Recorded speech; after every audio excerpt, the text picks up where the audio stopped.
Bienvenida y bienvenido al video en la serie Hablando de, y hoy vamos a hablar acerca de un tema muy parecido a este, que son las llaves primarias en los datos, en las bases de datos.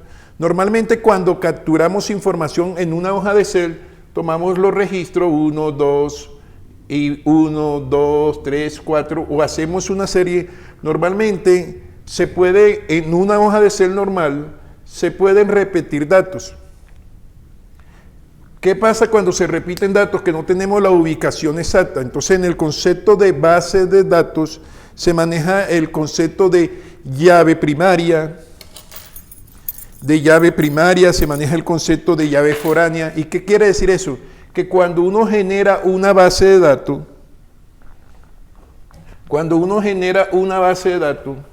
lo que primero debe, en el proceso de análisis de información, lo que primero debe es crear una llave primaria. ¿Para qué? Para cuando uno gestiona la llave primaria o en ese modelo entidad-relación, cuando usted crea una relación de una tabla a otra tabla, por ejemplo, coloca I del cliente y tiene una tabla producto acá y coloca I del cliente aquí.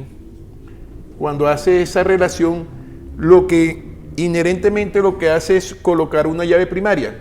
Es colocar una restricción que no se pueda repetir un registro. ¿Qué quiere decir?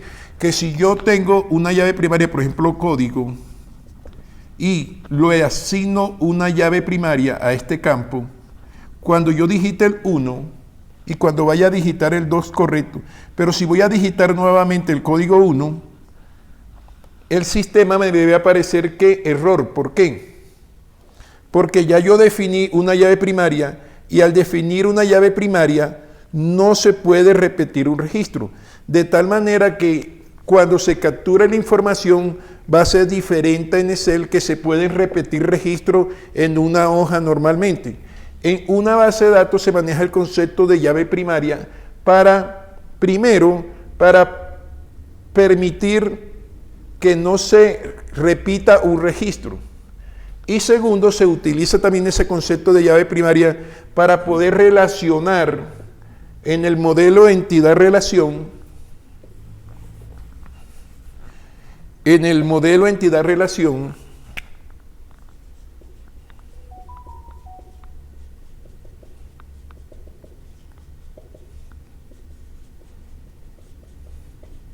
se puedan relacionar dos entidades o dos tablas con esa llave primaria. Repito, I del cliente.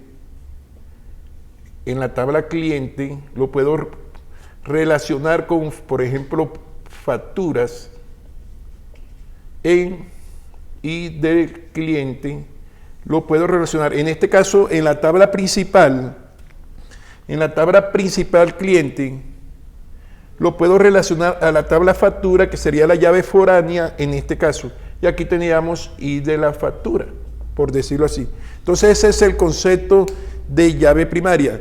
Crear un procedimiento en cualquier motor de base de datos para que no se pueda repetir un registro en determinada acción. Por ejemplo, imagínate tú en un banco en Bogotá, acá en Bogotá, y uno en Valledupar, que la misma cuenta, ese mismo número de cuentas se le puede asignar a una cuenta de Bogotá y a una cuenta de Valledupar. ¿Qué va a pasar?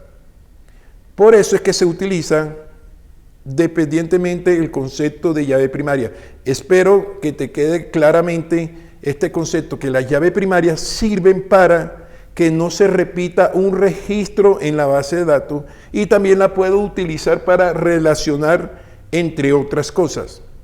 Espero esté muy bien y te haya quedado concepto claro de las llaves primarias en un motor de base de datos. No se te olvide que estás en la serie Hablando de, y hoy en este tema hablando de las llaves primarias, y mi hobby es aprender, mi felicidad es enseñar.